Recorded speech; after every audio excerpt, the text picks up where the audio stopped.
अहो ते वास किती आला तिथे वास येऊ दे ना झोपतोय पण जागा तरी माहिती आहे.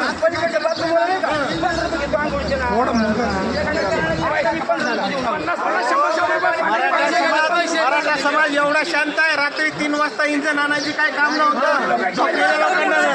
झोपलेल्या लोकांना उठवते.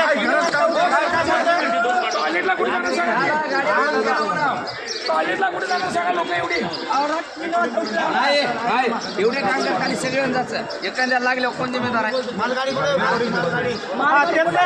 नाही काय नाही. रात्री 2:30 ला 3 वाजता इंजन फिरी त्या तिथं म्हणजे 3ला उठायचं दुपार 4ला उठायचं. मित्रांनो दुसरा टँकर आणला आहे बघा.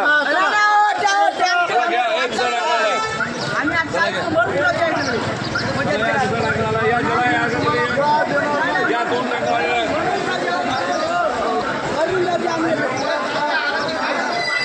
ट्रॅक्टर आलेला आहे दुसरा.